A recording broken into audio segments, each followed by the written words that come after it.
Prime, podcast for curious mind. Dia just being present, terus kemudian ngedengerin kalau misalnya dia butuh dan tidak memaksa sebetulnya. Dan simply kita nanya, sebenarnya apa yang kamu butuhkan dari saya? Kamu mau saya temenin atau tidak gitu.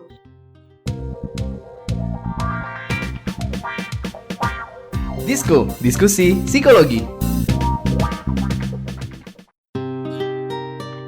Halo Warriors, selamat datang kembali di podcast Disko, diskusi psikologi persembahan kantor berita radio KBR bareng komunitas Into the Light Indonesia. Hapus stigma, peduli sesama, sayangi jiwa, dan semoga kabarnya baik ya Warriors dimanapun kamu berada. Jangan lupa untuk jaga kesehatan selalu. Dan di sini masih ada Mine dan juga Don yang selalu setia menemani kamu di podcast Disko. Hari ini pertanyaan buat Don adalah sesuatu yang sosial nih Don.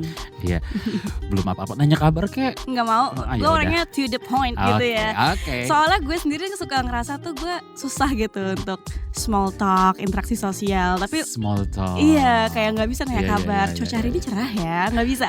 Nggak bisa peres-peres gitu ya. Itu juga, apalagi itu gitu kan. Makanya kalau lo gimana nih Don? Apakah lo suka ada kesulitan gitu kalau harus berinteraksi secara sosial? Kerjaan gue sih menuntut enggak ya. Jadi gue harus berinteraksi dengan orang baru gitu, ketemu orang baru. Kayak lu kan ketemu awalnya dulu gimana? Oh sama lo gue jaim banget sih. Tapi itu kan emang buat kerjaan kan Don. Nah kalau nggak lagi di situasi kerjaan tuh gimana? Misalnya lo keluar dari gerbang kantor dan studio nih, lepas gitu topeng lo atau ada situasi di mana lo harus ngerasa aduh gue perlu nih menghindari manusia-manusia di muka bumi ini. Kadang sih iya. Itu karena mungkin lagi capek kerja, udah nggak mood gitu. Capek gitu kan. Capek aja gitu. Udah capek peres gitu. Gak bisa gue deket-deket sama Don, gak tulus lo tuh orangnya. Kerjaan nuntut begitu Mina.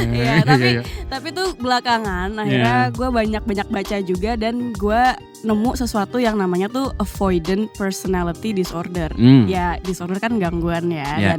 Tapi karena ini disorder jadi ini tuh gak cuma sekedar menghindar, tapi bahkan sampai takut ngerasa dirinya gak disukain orang lain, takut dikritik, dan bahkan sampai takut buat nyoba hal-hal baru. Terus gue jadi mikir, oke, kok kayak gue juga ya ini ya. Gue takut banget insecure gitu. Iya.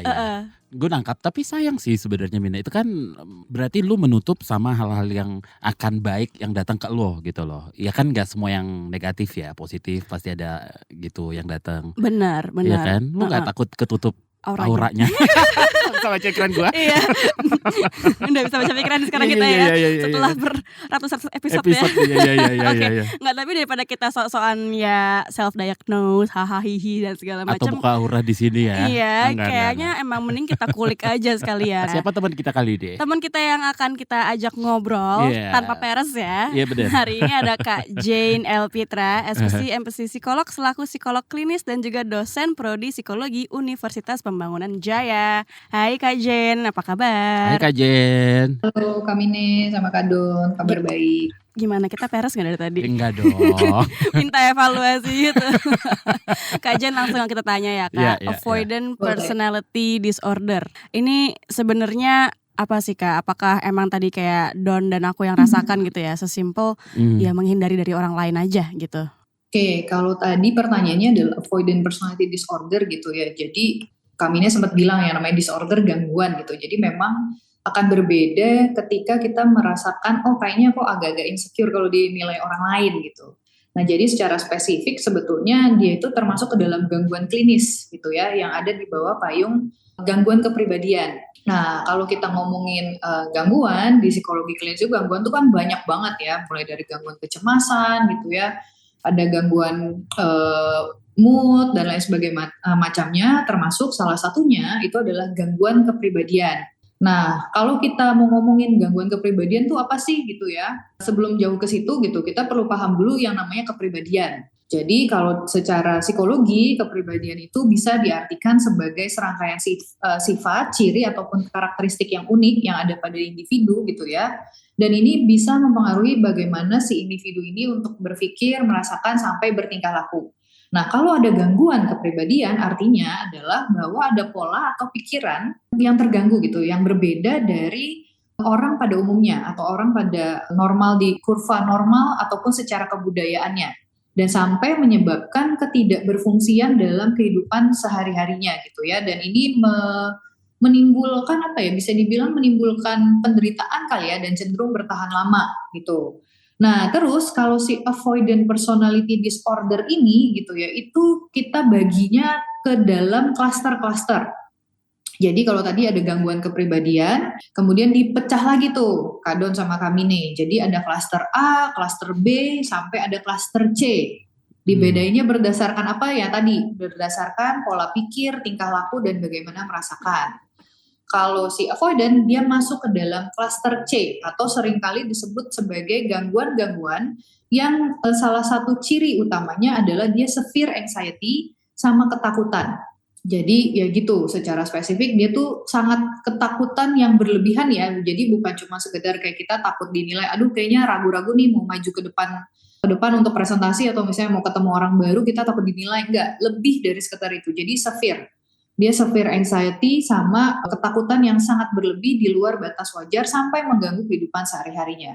Jadi secara umum kurang lebih seperti itu kami Kak Don terkait dengan si avoidant personality disorder. Tapi Kak Jen, apa yang melatar belakangi seseorang itu memiliki avoidant personality disorder? Nah, kalau apa yang melatar belakangi sebetulnya kalau secara penelitian klinis sendiri ini masih terjadi pro dan kontra gitu. Karena kalau terkait dengan gangguan kepribadian, penelitiannya masih sangat sulit dibuktikan. Kenapa? Karena memang kepribadian manusia itu kan kompleks ya.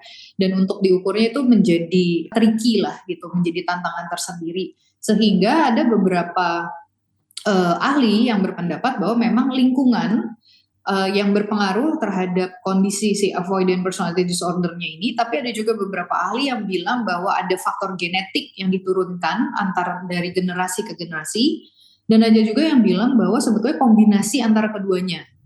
Nah, sehingga belum bisa ditegaskan secara jelas sih bahwa sebenarnya kenapa ya dia bisa mengalami yang namanya avoidant personality disorder, karena tadi ada tiga pemahaman tadi gitu. Nah, ini ya sehingga kenapa penting sekali untuk di-assess ya, untuk diperiksa secara lebih lanjut oleh ahlinya. Emang selalu gabungan antara nature nurture ya, terminologi yang sangat seksi. Nah, Kak Jen, nyambung juga dari tadi pertanyaannya Don ya Kak. Tadi sempat dibahas ada kecemasan, ada ketemu orang ya, sosial gitu ya.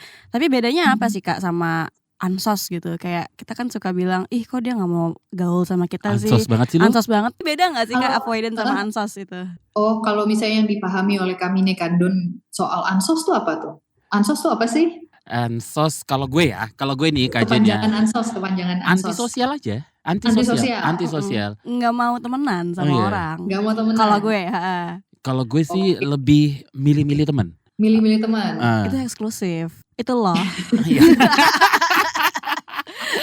Nggak tahu tuh bener nggak tuh Kak? Kayak salah dua-duanya. Oke, nah kalau itu kan sebetulnya definisi yang beredar secara umum ya di masyarakat. Tapi sebetulnya ansos atau antisosial itu juga termasuk ke dalam gangguan kepribadian, tapi dia yang klaster B. Kalau tadi kan si avoidant personality klaster C, yang ciri utamanya adalah severe anxiety sama ketakutan.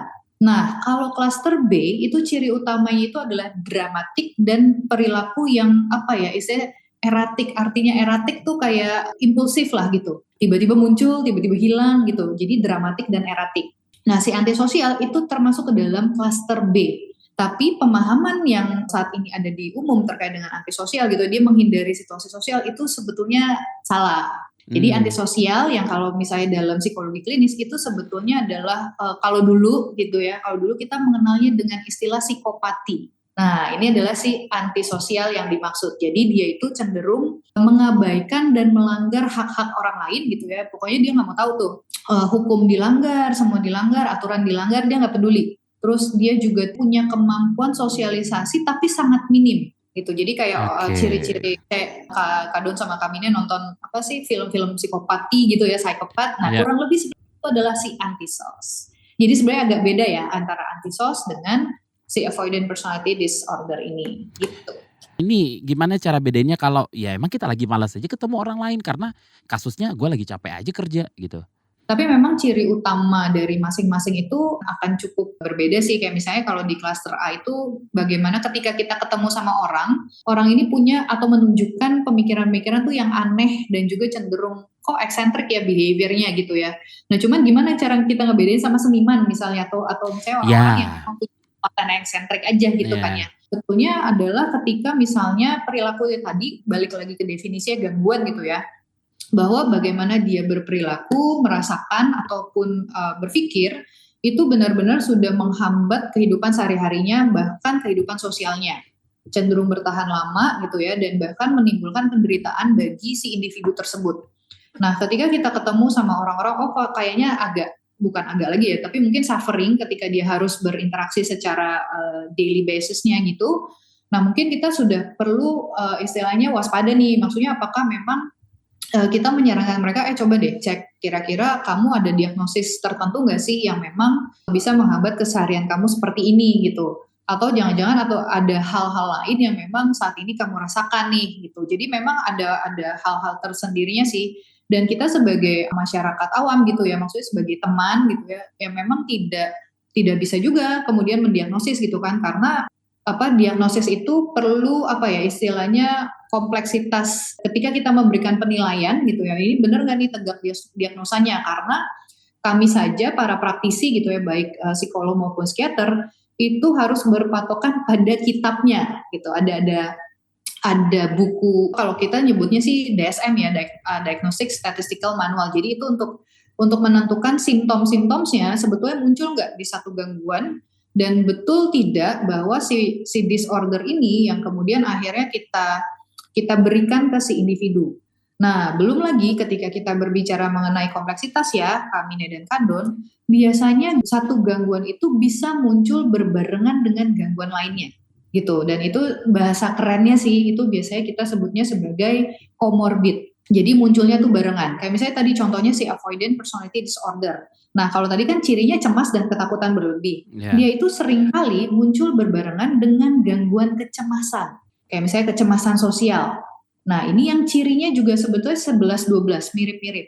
Nah, makanya kenapa harus didiagnosis oleh yang ahli gitu. Karena akan ada pembedanya, kayak misalnya sudah berapa lama, kapan munculnya, karena ada kejadian apa, dan kemudian ada hal-hal spesifik lainnya, ada lagi nggak nih yang bisa kemudian dicentang dari si DSM tadi itu, si Statistical Manual.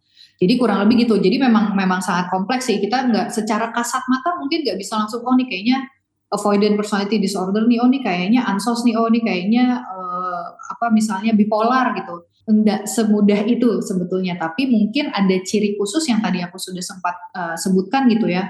Ini sering enggak mengganggu kehidupan sehari-hari atau tidak, dan apakah kemudian membawa stres tersendiri sebetulnya kepada si individu yang memang mengalami hal itu. Jadi mungkin kita highlight di situ saja kali ya gitu ya, sebagai teman yang care gitu. Yes, setuju sih. Dan gue juga suka banget sih Don, karena kita tadi mengawali podcast kali ini tuh banyak banget stigma atau miskonsepsi gitu ya. Kayak ngomong ansos tuh padahal maksudnya cuman Cooper aja, ternyata ada sebenarnya jenis Cooper. Itu udah lama gak denger gue. Ketahuan umurnya gue. Jangan bikin gue salah fokus. Lanjut. Dan habis itu ternyata avoidant personality disorder juga sangat kompleks kayak kata Kak Jen. Jadi sebelum kita semakin pelajarin ya, kita akan break dulu ya. Lu nyari apa sih? Sibuk amat dari tadi. Duit gue nih hilang, padahal udah dimasukin dompet. Ada tuyul kali ya? Hus, jangan asal lo ya. Bukannya tadi lo jajan kopi, ikut PO seblak, sama nitip gorengan ya? Hah? Masa? Kok bisa gak sadar ya? Bocor alus tuh, lo kudu disiplin keuangan makanya. Dengerin deh Uang Bicara, podcast dari KBR Prime yang ngebahas soal ekonomi dan literasi keuangan. Cocok banget buat anak muda kayak kita. Nah, sama nih kayak dengan self reward. Lo dengerin di mana? Di kbrprime.id. Oke deh, gue dengerin. Tapi jajan kopi sore ini gue pinjem lo dulu ya. Astaga. Uang Bicara, menavigasi kamu supaya tetap cuan dari KBR Prime. We're back, kita lanjutin lagi nih obrolan seputar avoidant personality disorder. Dan kita masih bareng Kak Jen di sana. Tadi walaupun udah sempet dijelasin juga sama Kak Jen ya. Kalau kita nggak bisa secara kasat mata aja gitu untuk tahu oh ini gejala ini nih, oh ini gejalanya avoidant atau enggak, itu untuk langsung self diagnose. Kalau pertanyaannya gini Kak Jen, apa faktor yang akhirnya bisa men-trigger atau memperparah si kita menjadi avoidant personality disorder ini? Atau tadi kan sebelum break aku juga sempat nanya, udah malas aja gitu ketemu orang karena udah capek gitu dari seharian kerja, pulang ya udah tidur gitu. Itu bisa men-trigger nggak sih Kak Jen?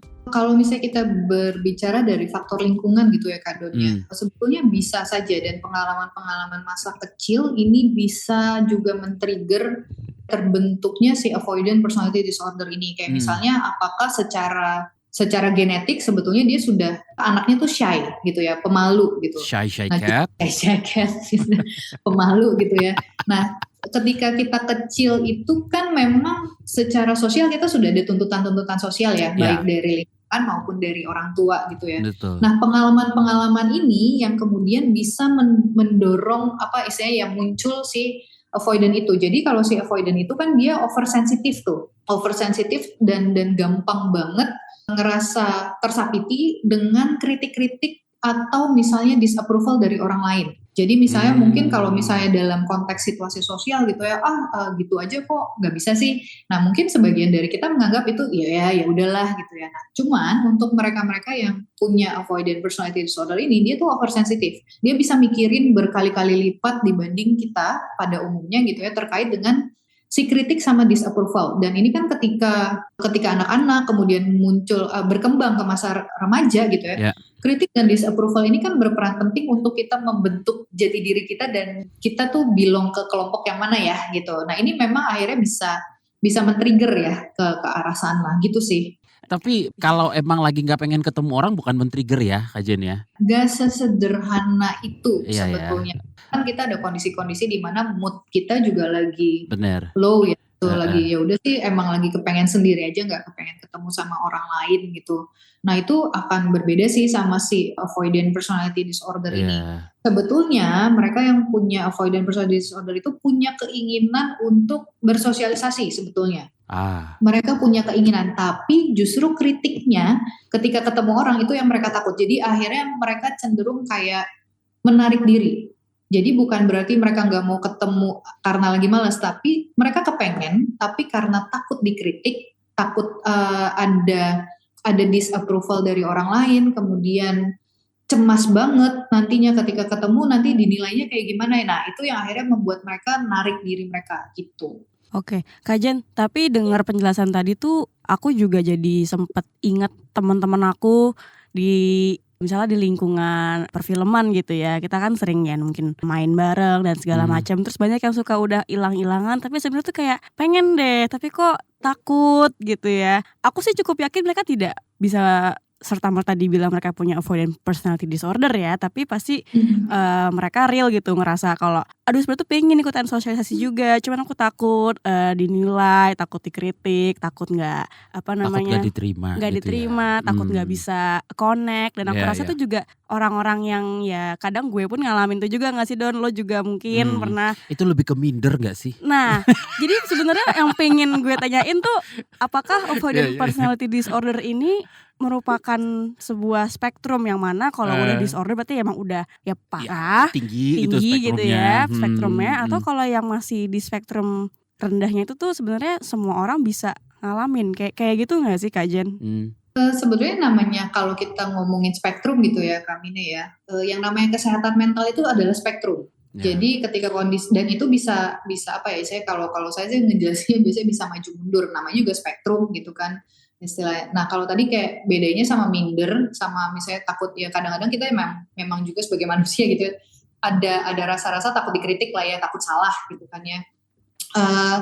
Nah cuman ini kemudian yang membedakan, tapi spektrum ini dia juga nggak bisa disebut sebagai dia berarti avoidant personality yang spektrum itu masih mild banget, nggak gitu juga gitu. Kita perlu membedakan antara kondisi yang memang istilahnya masih normal dan juga sudah mengarah ke gangguan.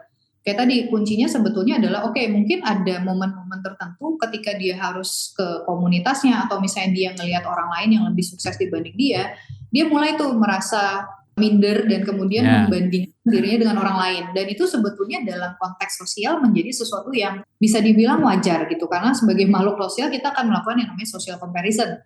Itu perbandingan sosial saya dengan biasanya dan kita biasanya melakukan perbandingan yang lebih di atas, ya kan, bukan yang lebih di bawah. Itu jarang. Nah, itu adalah kondisi-kondisi normal. Kenapa? Karena kontekstual. Jadi ketika harus balik dan dia comparing dengan lingkungannya yang dia nilai lebih sukses, dia mulai tuh muncul perasaan kayak, oh kok kayaknya aku belum ngasih apa-apa ya, oh kok kayaknya kok beda nih, dia udah capaiannya udah jauh banget, aku belum gitu. Nah, kalau si avoidant personality disorder itu atau yang sudah masuk ke gangguan, dia konteks apapun dia akan menunjukkan itu. Makanya tadi kata kunci dari gangguan kepribadian adalah dia persisten, permanen dalam jangka waktu yang panjang dan lama serta menyebabkan penderitaan bagi individu gitu. Jadi membedakannya sebenarnya seperti itu.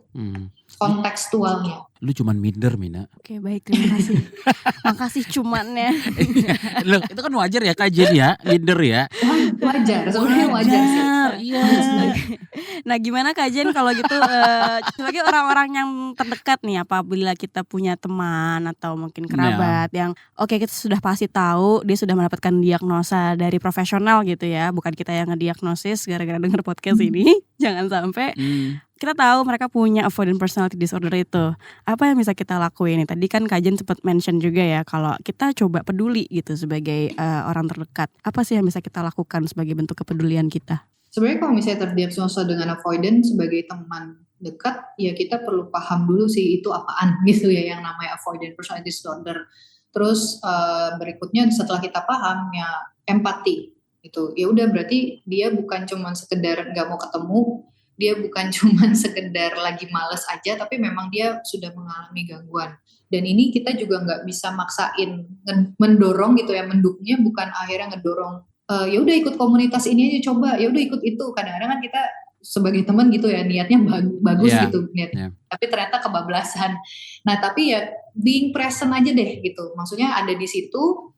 Untuk dia kalau misalnya dia mau reach out, dia tahu kita ada di situ, itu juga sebetulnya udah salah satu bentuk dukungan yang oke sih buat mereka. Terus mungkin kalau misalnya mereka yang istilahnya membutuhkan kayak misalnya perawatan secara rutin gitu ya, apakah minum obat atau konsultasi, nah kita encourage mereka sebetulnya untuk lebih taat dan ini taat minum obat gitu ya, karena ada beberapa yang memang kayaknya malas-malasan begitu ngerasa enak obatnya dilepas gitu aja gitu. Nah tapi kita encourage agar mereka juga lebih rutin minum obat, atau misalnya ada jadwal konsultasi kita tawarin mau ditemenin apa enggak gitu. Ya just being present, terus kemudian ngedengerin kalau misalnya dia butuh dan tidak memaksa sebetulnya. Dan simply kita nanya sebenarnya apa yang kamu butuhkan dari saya, kamu mau saya temenin atau tidak gitu. Apakah kalau misalnya saya ngasih saran kamu keberatan atau enggak. Jadi pertanyaan-pertanyaan seperti itu yang bisa sebenarnya mendukung mereka juga gitu, karena mereka tahu bahwa mereka nggak dihakimi, mereka diterima dengan segala macam kondisinya. Dan tentu saja artinya juga kita tidak mendiskriminasi mungkin ya. Jadi mungkin share sedikit ya Kamine sama Kadon ya. Banyak sekali orang-orang yang sudah terdiagnosa dengan gangguan klinis tapi mereka enggan sharing ke teman-temannya. Kenapa? Karena mereka masih takut di stigma. Gitu, itu yang pertama. Kemudian yang kedua adalah mereka takut jadinya didiskriminasi terkait dengan kayak misalnya kemampuan mereka bekerja. Mereka sebenarnya punya kapasitas untuk bekerja, tapi karena mereka khawatir ketika mereka terbuka gitu mengenai kondisinya, mereka jadi dispesialkan. Nah ini seringkali mereka juga nggak mau sebetulnya. Nah ini yang kita juga perlu cukup peka ya sebetulnya. Kita juga nggak bisa menspesialkan dia karena masalahnya gitu istilahnya. Kita treat mereka sebagaimana ya mereka sebagai individu, sebagai manusia gitu ya, yang mereka masih bisa bekerja gitu ya, kita memang jadi rekan kerjanya yang baik. Mereka sebagai teman ya memang mereka adalah teman kita gitu. Jadi saya tidak ada perlakuan spesial yang kayaknya akhirnya membuat mereka sendiri juga jadinya gak enak gitu. Jadi seperti itu sih kurang lebih yang bisa kita lakukan. Seru banget obrolan kita kali ini. Banyak banget yang pengen ditanyain sama Kak Jen. Mungkin nanti ada episode berikutnya ya Kak Jen ya. Boleh. Udah di tag ya. Terima kasih Kak Jen yang sudah bersedia untuk sharing pengetahuannya tentang Sama-sama. avoidant personality disorder di episode kali ini. Episode kali ini hasil kerjasama dengan Universitas Pembangunan Jaya. Kita juga mau bilang terima kasih banyak nih untuk Warriors yang sudah mau mendownload dan juga mendengarkan podcast ini. Dengan mendengarkan podcast ini semoga ya kita bisa membantu menghapus stigma di masyarakat, lebih peduli terhadap orang-orang di lingkungan sekitar, dan tentunya juga jangan lupa untuk menjaga dan menyayangi jiwa sendiri. Sampai ketemu lagi di podcast episode selanjutnya. Dengerin terus di kbrprime.id ya. Gue Mine. Gue Don, pamit undur diri. Bye-bye.